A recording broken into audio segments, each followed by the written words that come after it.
Welcome back to Uncharted, the Entrepreneur's Adventure podcast. Now, today's conversation is for the people who look successful on the outside, but quietly feel like something inside them is starving for attention. And our guest today, Anna Simpson, is a woman who went from real deep poverty in Ukraine to chasing that American dream in Miami, only to realize that ticking society's boxes still left her feeling empty. This is not just a story about success, it's a story about identity, about burnout, about the quiet moment where life whispers, this isn't it. So from serving tables whilst questioning her entire future to discovering that opportunity means nothing if you can't actually see it. Anna's journey is a masterclass in what happens when you stop living for survival and start building from purpose.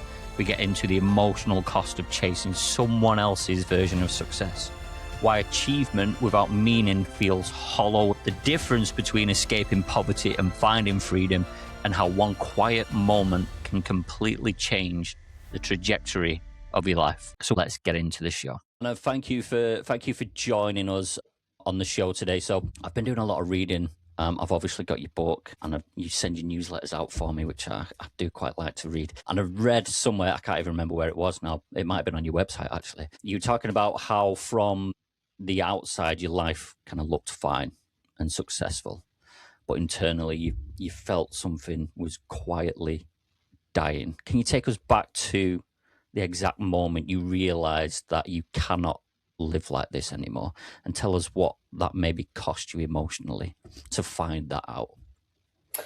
Yeah, thank you, Ian. That's an interesting question. I mean, I can think of several moments when life wasn't working, but I guess the biggest wake up call for me was when I was in America, having brought to life the big impossible dream from poverty in Ukraine, coming to America on my own. And on the outside, I looked like a wild success. I was working, I was driving a new car, I lived in a new condo. Yes, I was renting, but still had a pool, had gym in my condo. On the outside, I was doing really well. I was going on holidays. I was helping my parents who were still in poverty in Ukraine. And everything was like great, what you would expect from a person who immigrates to a different country and builds her life from scratch. So it must have been a few years already in America, maybe 2-3 years. But on the inside, I felt like things were not working. Things were not. I was working, so the crux of it was I was working as a waitress. And that was below my capabilities or my potential, what I thought. I knew that I could do, and have more, but I was just carrying trays with dirty plates on them and serving sometimes ungrateful and arrogant customers. And yes, it paid my bills, but it was emptying my soul because I knew I was questioning, is it all there is to my American dream? Because I came to America to build a dream. And it didn't feel like a dream, even though on the outside I was putting check marks to a lot of criteria for that. And one night I was working a night shift. I was physically and emotionally tired, exhausted really. And I looked at my coworker. Her name was Rosemary. She still works as a waitress, by the way, because we are still connected on social media. And she was born in America, but she was working just as hard as me, and she had nothing the same as me. And then it hit me. It's not about being around opportunities. It's about being able to see them and seize them. And that was the shift for me, that I can't carry on like that. I don't want to serve people in a restaurant. I want to serve people on a larger scale. I wanted to serve the world. I didn't know what that was. But that was the turning point of that realization. It was a quiet moment. Nothing outwardly changed. There were no fireworks. It wasn't snowing or music wasn't playing. But it just was like what you would imagine in a movie, right? But it was just that inner realization that I this is not me. This is not the life I worked so hard to create, because there was a whole journey to come from Ukraine to America on my own without two pennies to my name.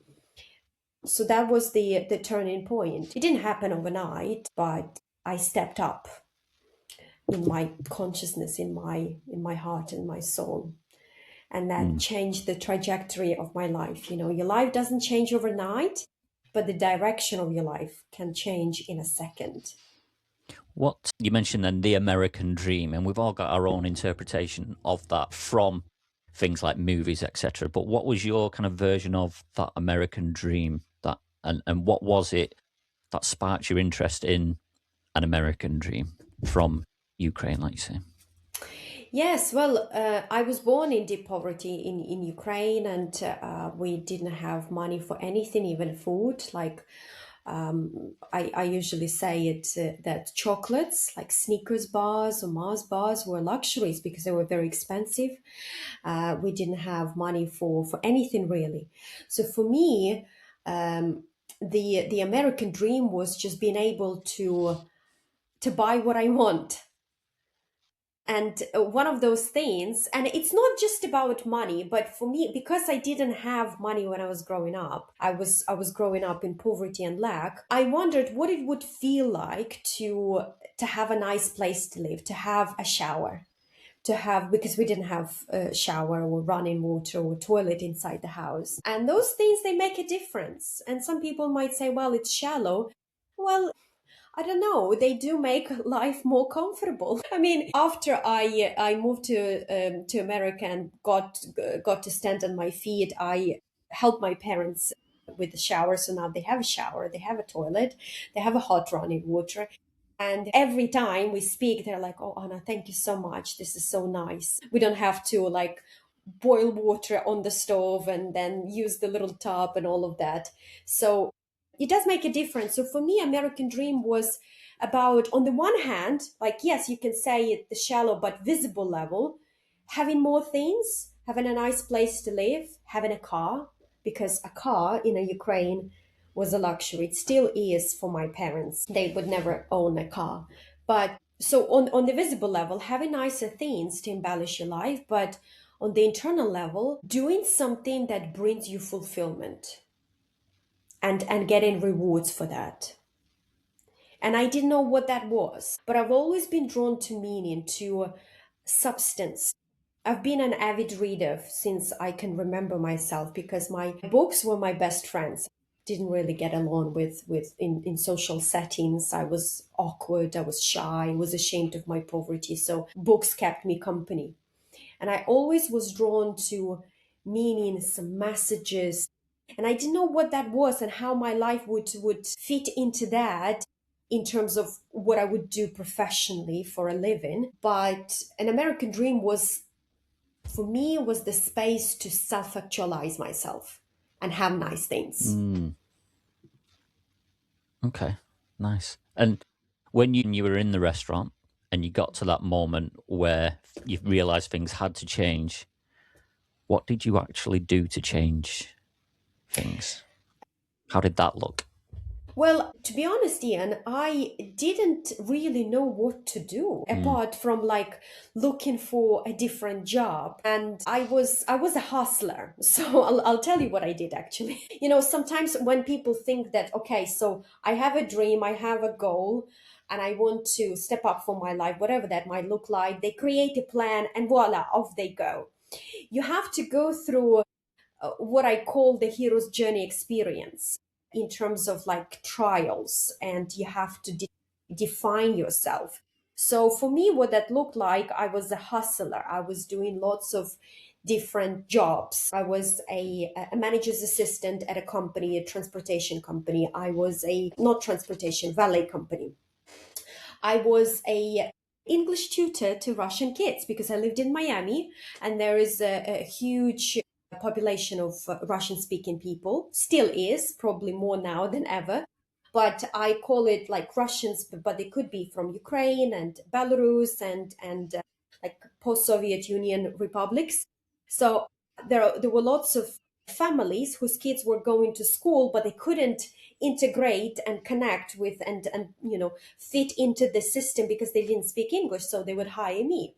And I, at one point, I had like, 5, 6 students that I loved juggling between like the restaurant job and tutoring job, but it was not scalable. It wasn't stable. And then I was trying also translation gigs as well, oral and written translation, again for the same audience, Russian speaking people in Miami. I even was writing essays for American students. Imagine that. American, like college students. Don't ask me. And that was before ChatGPT. So services like that were required and were needed. And I was making some good money of that. But again, it wasn't scalable. And everything that I tried, I felt like, well, it's not really me. I don't know if it's just, I felt like it was transitionary until I discovered the coaching company just randomly appeared on my Facebook feed. And I was like, that speaks to me. And the promise, the value was spoke to my values, that I could use my voice, my story to help people. And I took a step into that and I never looked back. I went to Orlando for the big training. I started drinking from the fire hose, just absorbing all the material in from that area because I didn't know that you could just ideally get paid being you. And I was like, oh, I want that. What is that about? So I started that excavating journey, if you will, of like what do I have to bring to the table, to the marketplace, who I am, what people need, what people want, what they're looking for, and exploring that and educating myself and equipping myself with coaching skills like active listening and questions and holding the mirror to a person so they can understand what they were not aware of. So all of that was really exciting. So that's what I did. And yeah, it took me places. Took me really interesting places, interesting connections. And yeah, I love that journey. It was not without difficulties though. I still had to keep my job and pay bills and deal with annoying customers, but it was an interesting journey of becoming. And where has it led you to now then? So where has it led you to now? What's the path you're on now? So it's interesting because there are so many things that I could do with people in a good way. But if to put it bluntly, so people can understand, I help people turn their story into the biggest asset in their life and business. So I help them extract their genius message from their history, or as I call, high story, that merges a powerful and high demand on the marketplace. So they can elevate their impact and increase their income by connecting with the people they serve or want to serve. So I use storytelling as a way to differentiate people I work with on the marketplace so they can forge those genuine, authentic connections with their clients, create inspiration, and create that influence that they are meant to create. Nice. And I've been on the receiving end of some of the teaching that you do now at a recent workshop, and I can only say how incredible it is.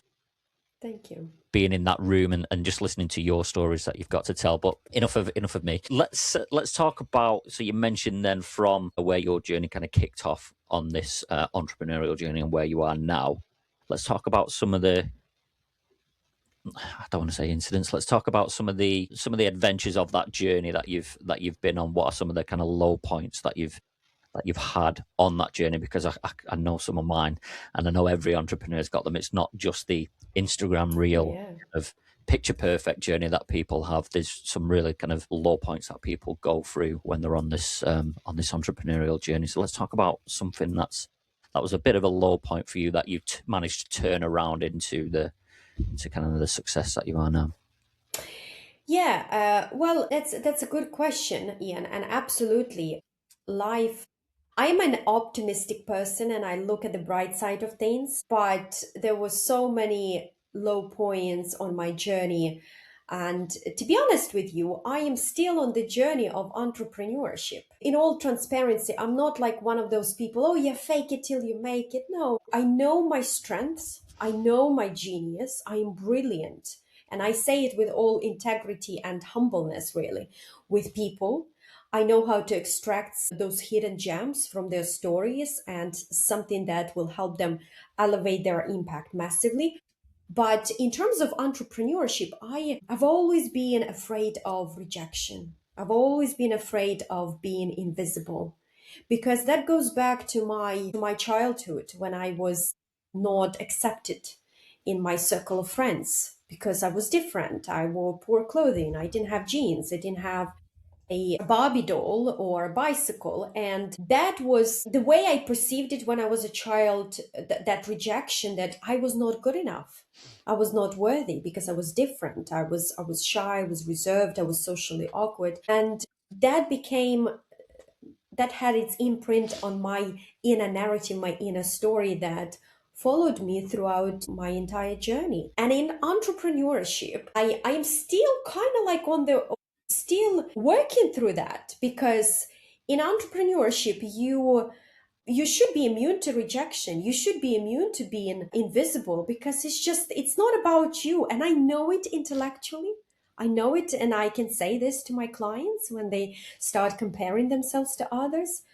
But emotionally, there is still some parts that make me shrink and make me like want to go and hide because I'm not good enough, based on the silence or being ignored. And that's something that I have been working out, and I have the mechanism to work around that, to coach myself, because you have to be your own coach. First of all, you have to be your own cheer. But on the other hand, it's my transparency and my openness put me on stages that I never really thought were possible. So I was in America when I lived in the United States. I spoke a lot, and the biggest audience I spoke in front of was 4,000 people, and a lot of people, those who are just like in the coaching or speaking business, they only dream about such audience and such exposure. I've had that because of who I am, because of that I'm open. And I'm not saying that I'm better than other people, but I know how to connect with people, the right people. But again, despite that, so there is like this dichotomy in my life story. There are so many events and so many highlight reels that I genuinely cherish in my memory. But uh, the worst enemy we have, and I think it relates to all people, is ourselves and our negative self-talk. For me, that negative self-talk is, well, you're not good enough if you post something, and if you reach out, or you try to sell something to people and nobody buys, or there is no response. And that is something that is still triggering me. And I think, I don't know, I can't speak for all the people, but it's not nice when you face rejection and you just have to build immunity to that. So I think what what I have been, that rejection thing in professional life and in personal life as well, has been my theme, that if I were to stop paying attention to it, it just dissolves, the problem disappears. So that's how I found a way around it. It's like, if it's triggering me, just get out of the house, not now, of course, because it's bloody raining, but step in the garden, or like go to a different, change your environment, have some cup of coffee, have a chat with yourself and just drop it. And I know it's easier said than done, but once you repeat that habit over and over, it sticks. So that's I guess what was my kryptonite, and sometimes still is, that I am afraid of being ignored. It's you mentioned a word earlier, which I'll come back to in a moment. But that kind of fear of rejection, I think a good thing for people to understand is what's behind that fear of rejection. What's the actual thing you're scared of, rather than just the rejection? What would happen if you were rejected, and what feelings does that bring up? I think it's important to understand that as well for people. But just coming back to something you mentioned earlier was that, and you just touched on it then, was that fear of being invisible. And I find it quite interesting that you now use your story, so you are anything but invisible, as your kind of career path, really. Yeah. Well, it is. Life is full of dichotomies, isn't it? I'm not afraid to show up. I mean, give me the stage, give me the mic, and I'll off I go. And because I've done it so many times. I mean, there was a point in my life when at my first public speaking experience in America, I nearly fainted. I mean, I was like, my lips turned into jelly, because I can't remember who said it, that our brain is an incredible thing. It starts working the moment you are born, and it never stops until you stand up to speak in public. So that was my experience. If you haven't done it before, I mean, it's scary. The fear of public speaking is real, but I overcame it easily, because I guess that's who I am. And I've always been a talker, even when I was misunderstood and not accepted. I remember when I'll come back to your question in a second, but I just, the story came to my mind that when I was a child, well, not a child, I was at primary school in Ukraine. I would come home from school, and by the way, I didn't like school either, because my teachers misunderstood me. I always thought in a different way, and I was shy to speak, ironically. Anyway, so I would come home from work, and I would put my teddy bears, and I would pretend that I was their teacher, and I would teach them some lesson.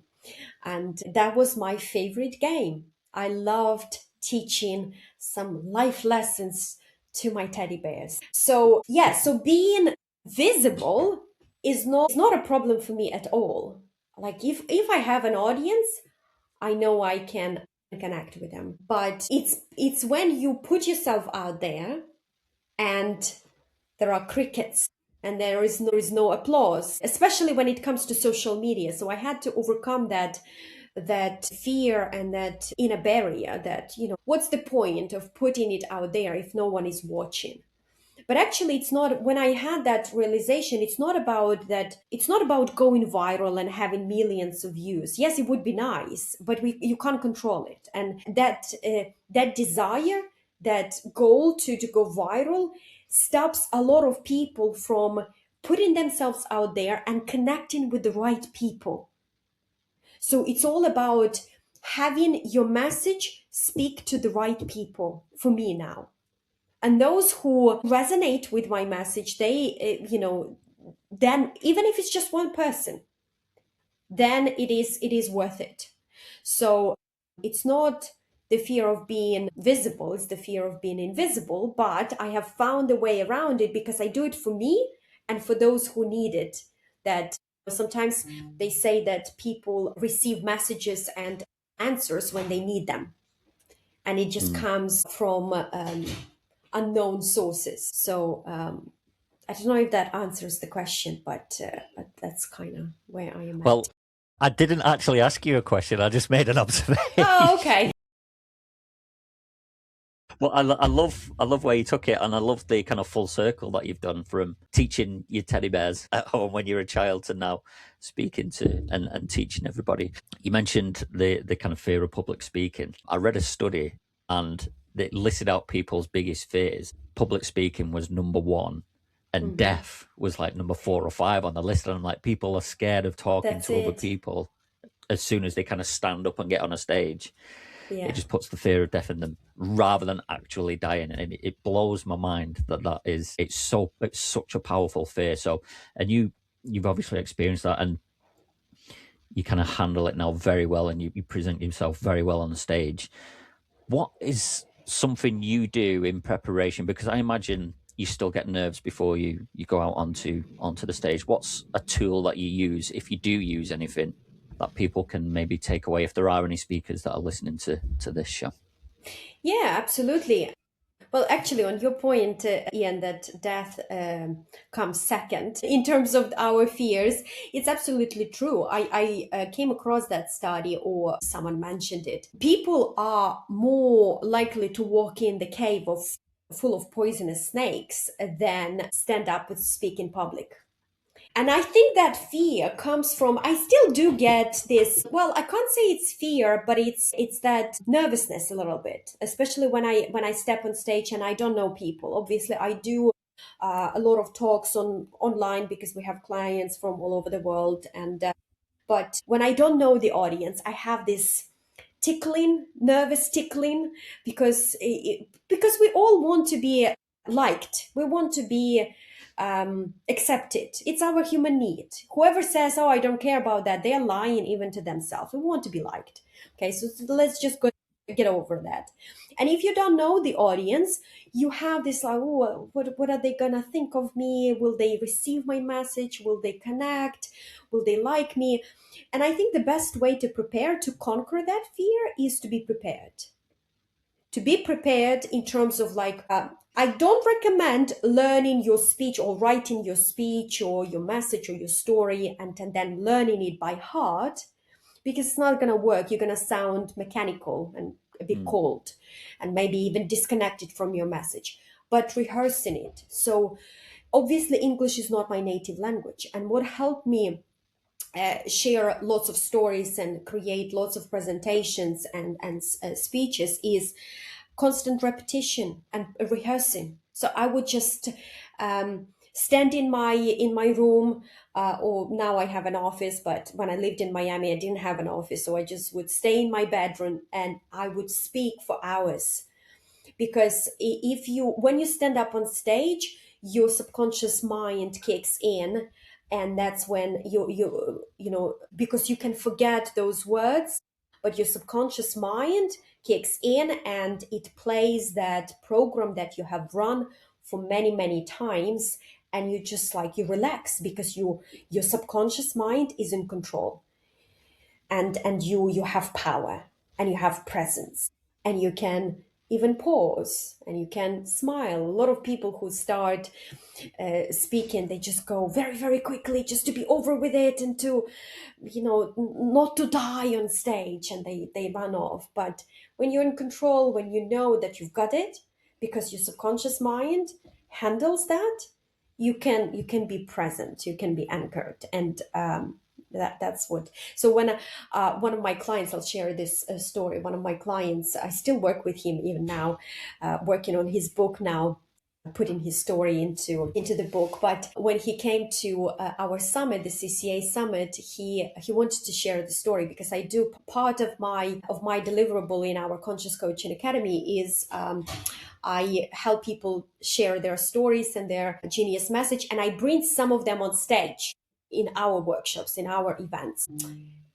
I said, Keston, you've got to practice, you've got to rehearse. He's like, whatever you say, Anna, I'm gonna do it. Because he could, he's a great guy, he's got great charisma, great energy, but he could go on like from one topic, jumping from one topic to another, and it would be all cluttered and all over the place, and you don't know where it's going. And some people talk like that. So I said, okay, let's focus on this particular story, and we develop the story, and I want you to rehearse it.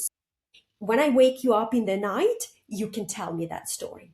So you don't have to think of something that you haven't prepared, and you need to like think on your feet. And when he shared that story, that was like, wow, everybody absolutely loved it. And he wouldn't stop talking about that. He's like, my God, I thought I could be a speaker. I never thought that I could share it and have that impact. So preparation is the key. You have to be prepared. You have to train your subconscious mind to for a particular message, particular story or presentation or whatever it is that you're working on.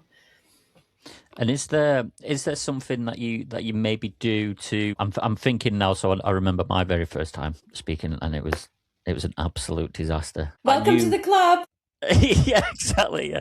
So I knew all my material, but I got up there and I got it was like halfway through, and my mind just went blank.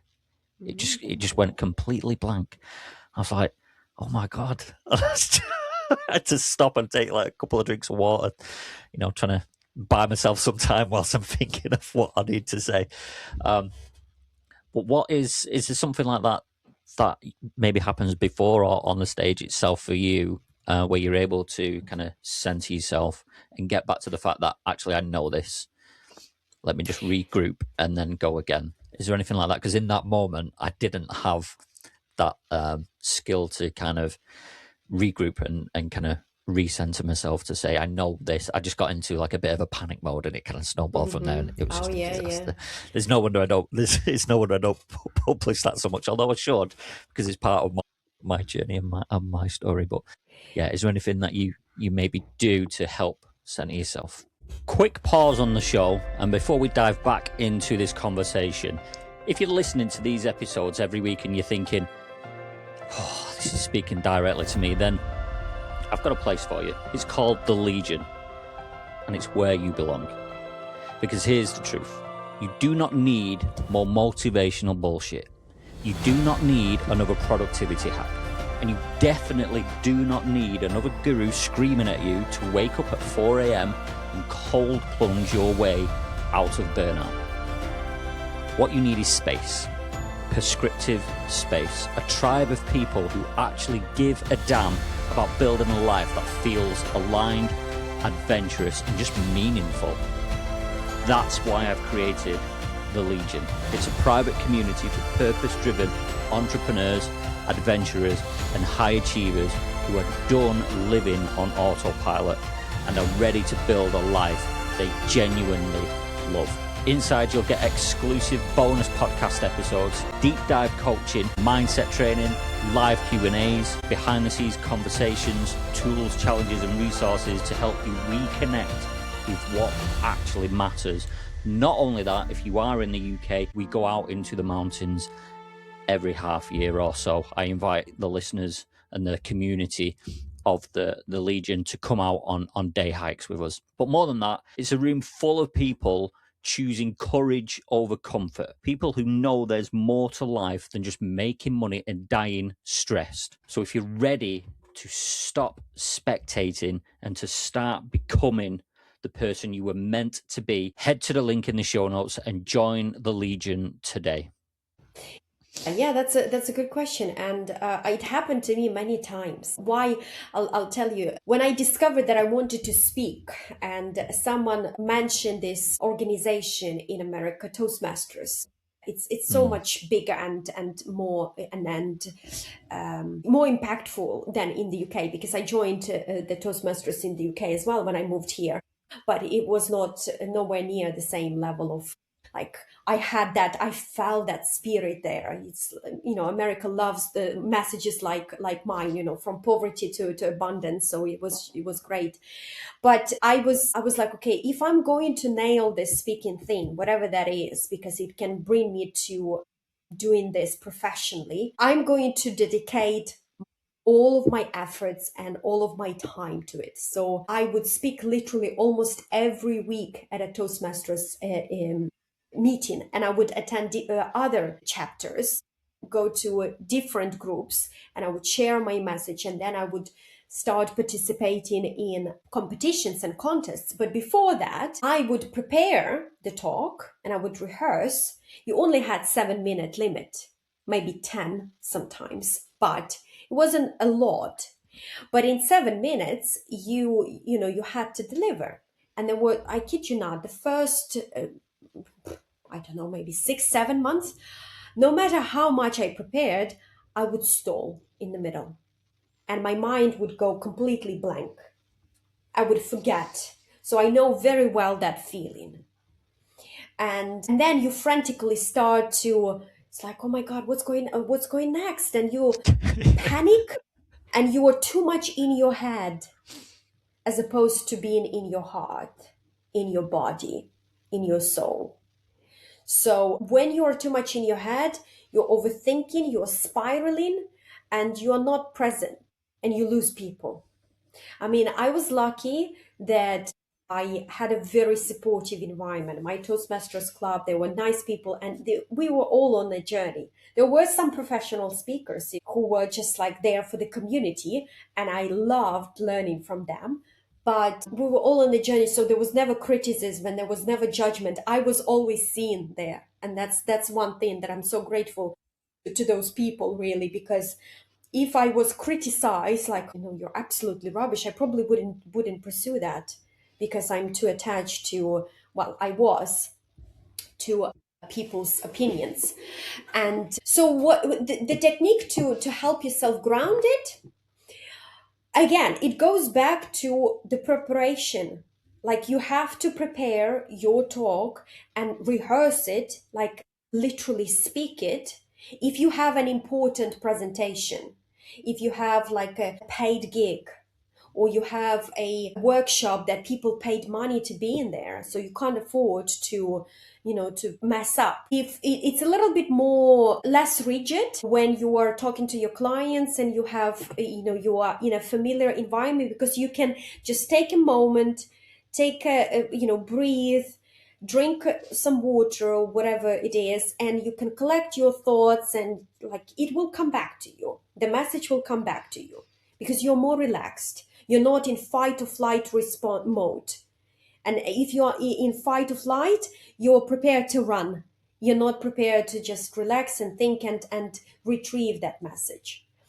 But in order to avoid those moments, so for example, if someone is preparing for a TED Talk, you can't afford that because the pressure is too high.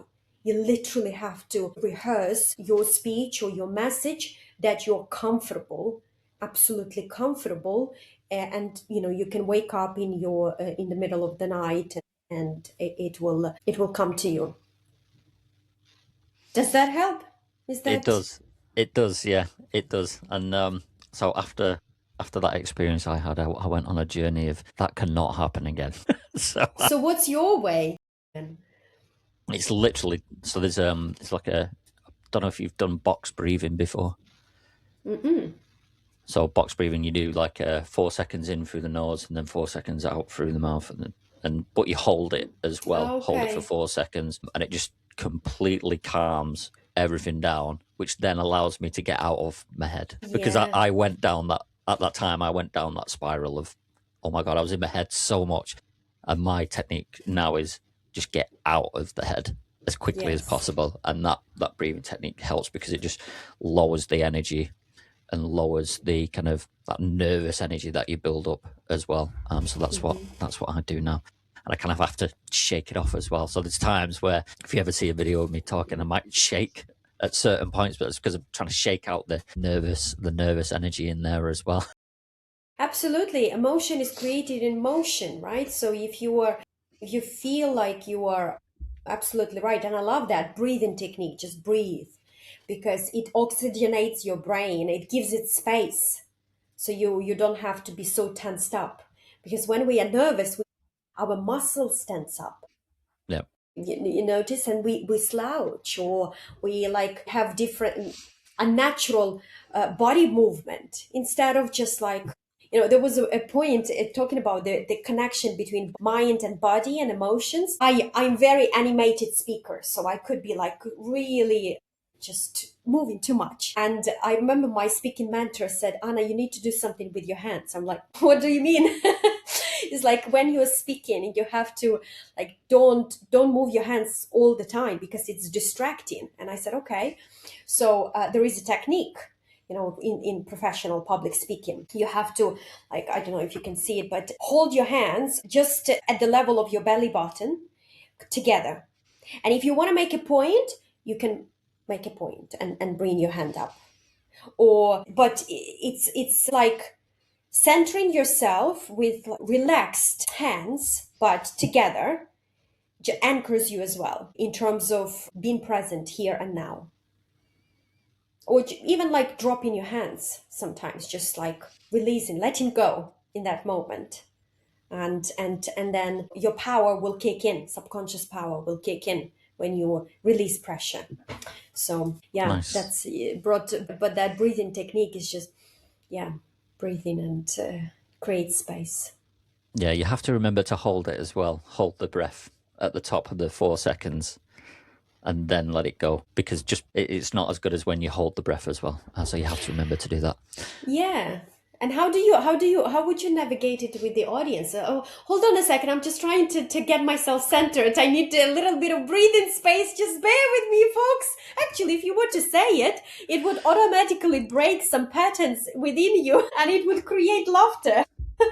Well, part of what I talk about is around fear and befriending fear and how you can help control that fear and that kind of stuff. So I literally point it out sometimes and make a bit of a joke about it. So it kind of That's, lightens it for me as well in that moment in time. But I literally point it out and say, look, I'm literally feeling it now. I have to shake my body out. I have to go through these breathing techniques. And these are some techniques that you can use with whatever it is that you're doing whenever you feel that kind of fight or flight moment.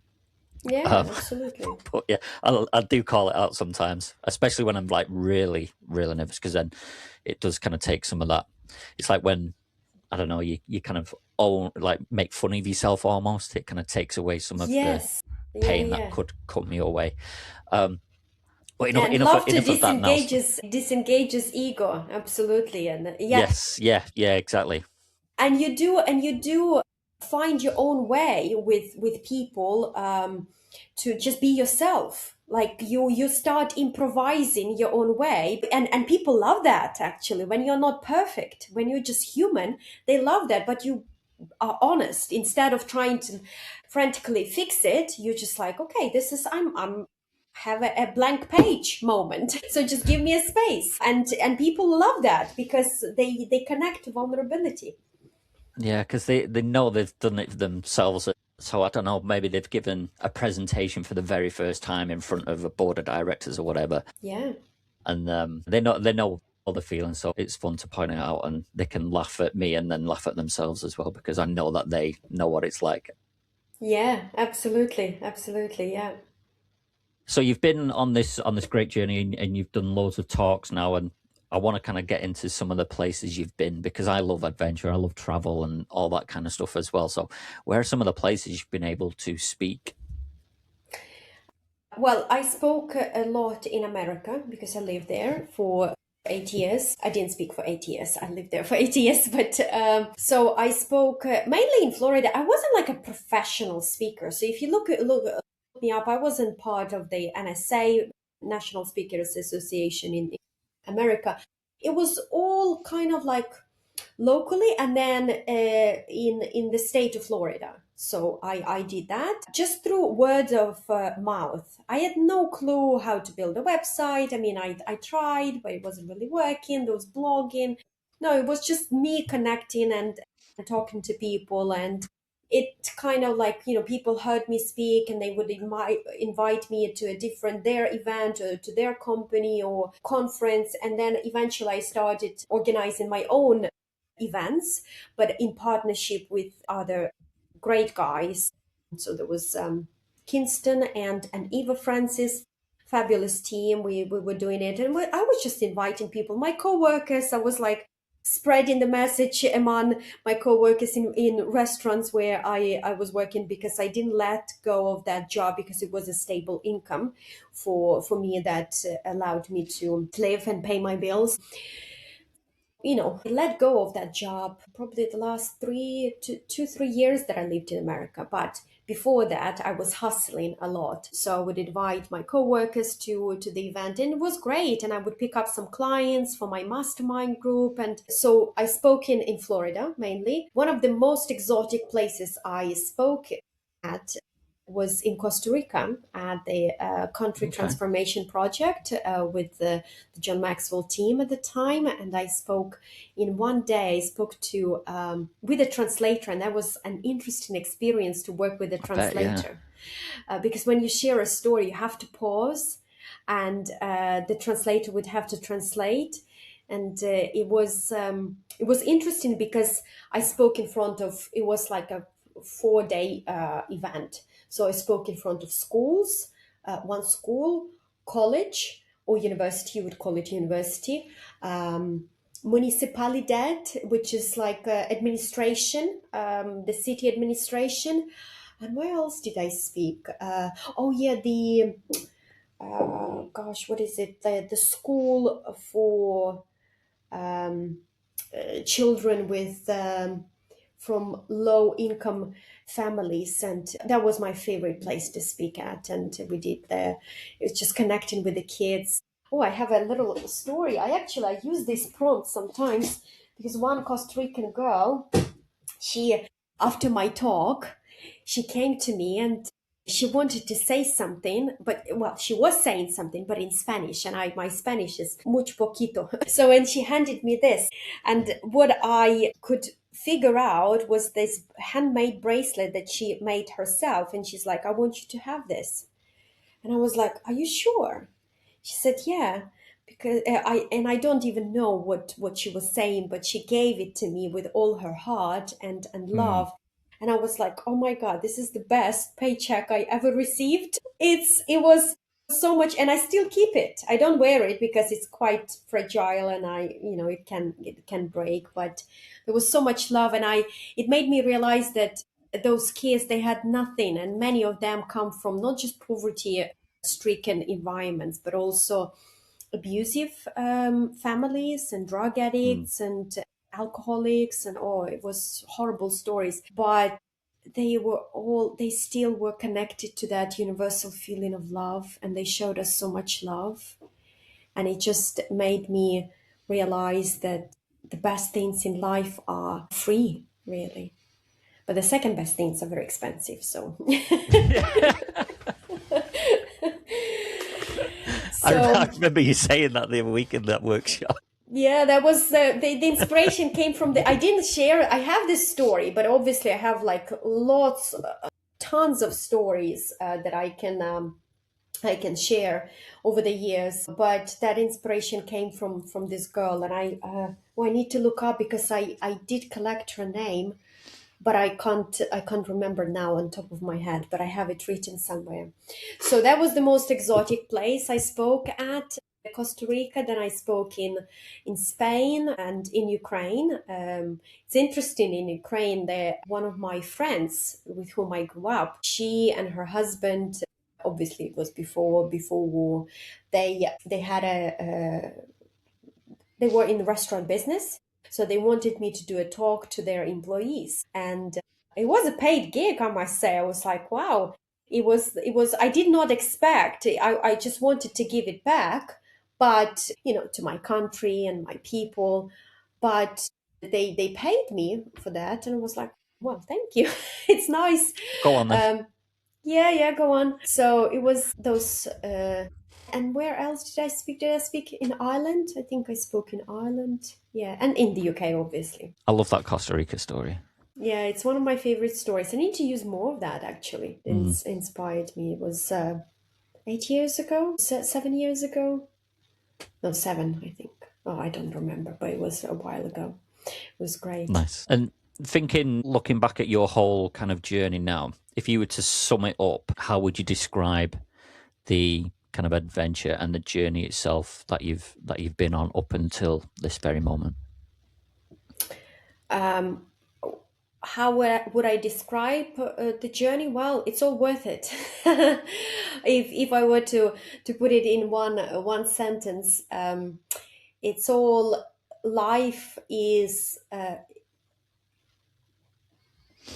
collection of fascinating stories, and what the quality of our life is determined by the meaning we are able to draw from those stories, because this exactly the same scenario could happen to two different people, and one could perceive that as hell and the other as heaven. And it's the meaning that you are able to retrieve from your stories, and say with confidence and certainty that everything happened for a reason.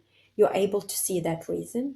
and you're able to use that story to connect with people, to express your genius. And I truly believe that our genius lives in our story, in the things we've done, the things we've overcome. And it's being able to see it and then embrace it, the second step. And the third is express it.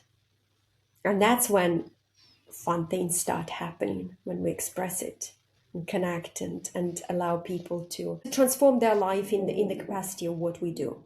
But story is the powerful, powerful way of connecting and inspiring. Nice.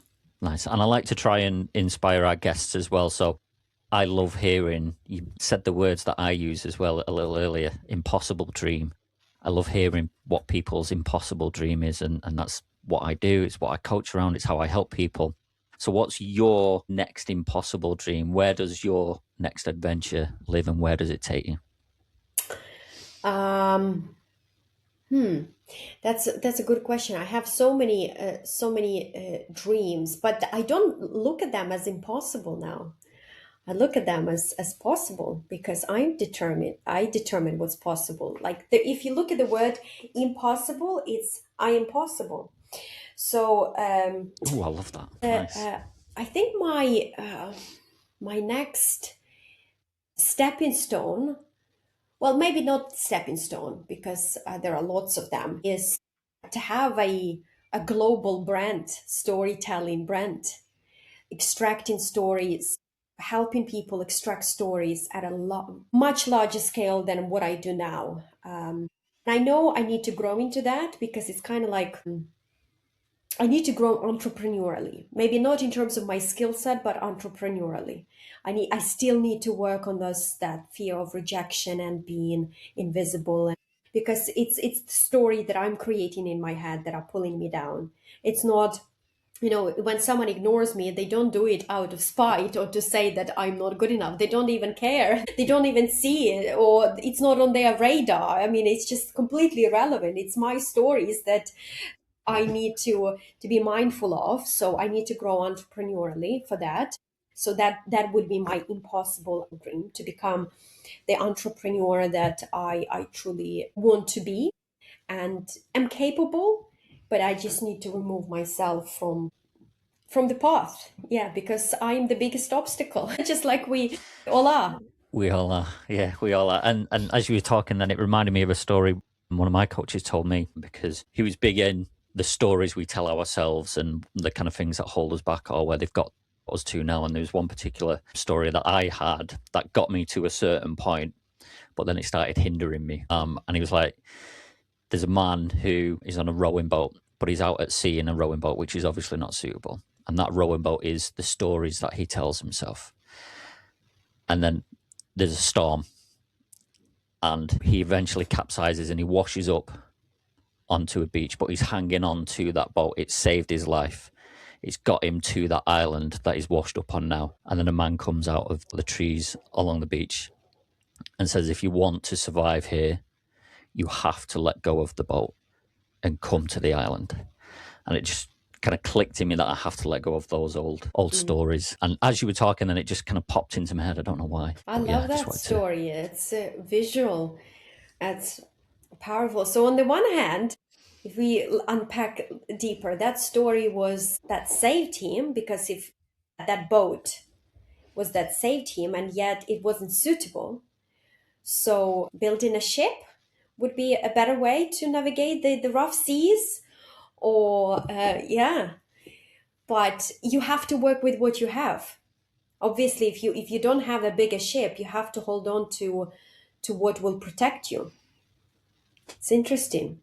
But then once you can let go, you can. But if you were to let go in the middle of the ocean, interesting. So it's like it goes back to what I always say or often say is, we have our weaknesses, we have our imperfections, but they enable our strengths. They enable our capabilities, because you can't take one and leave the other. It's day and night kind of dichotomy, good and bad, light and darkness, and we just have to learn to work with what we have. and have a way around it, because you can't, there is no such thing as perfect. I mean, as much as I tried letting go of that poverty story that I grew up with, it's part of my story. I can't eradicate it. I can't press delete and move it into a bin. It's just, it's there. And if I were to deny it, I would be denying myself. So instead, I can switch the flip to, poverty story to what I call the power story, because I have this pyramid. How do you elevate yourself in your consciousness? Because there is poverty consciousness, where there is like this, the red zone of doubt and paralysis, analysis, and fear and lack of action. Then the next step is, well, permission. What permission do I give myself? What permission do I not give myself?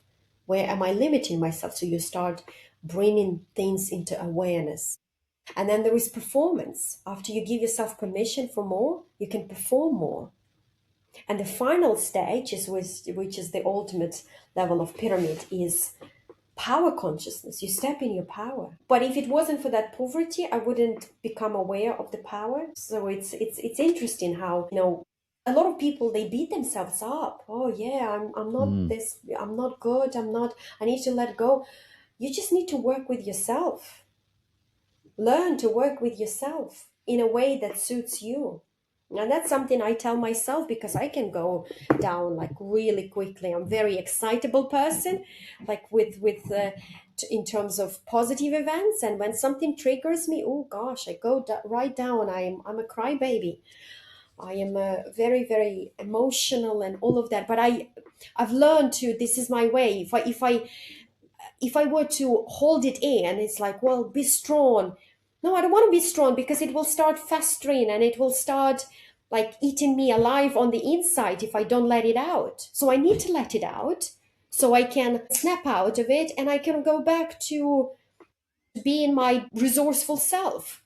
So it's just, I don't think I will change, because things will, but I can work better with those moments that derail me. And maybe eventually there won't be as many moments that derail me. Who knows?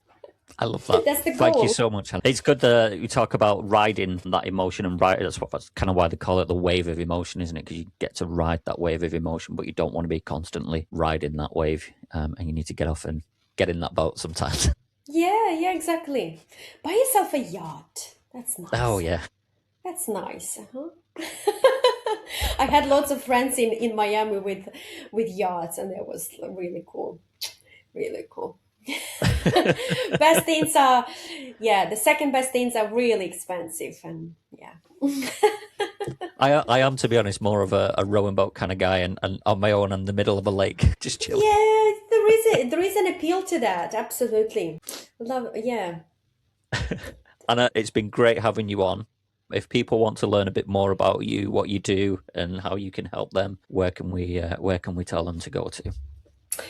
Well, you can go to my website, anna-simpson.com, and you can get my books. They are there, or you can get them on Amazon.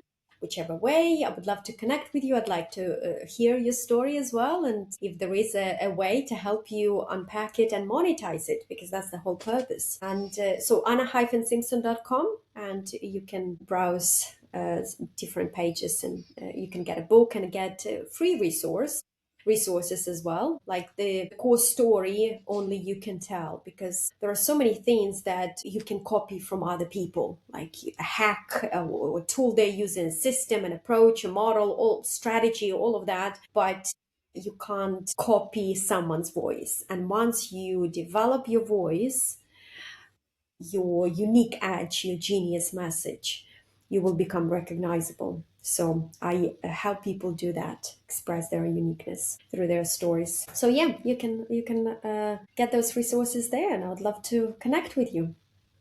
Excellent. Thank you very much, Anna. It's been great having you on. Thank you, Ian. Yeah, I really enjoyed it as well. Lovely talk. Thank you for your great questions. Have you ever felt like business should be more than numbers and deadlines? Like there's an entire world to explore beyond your office walls?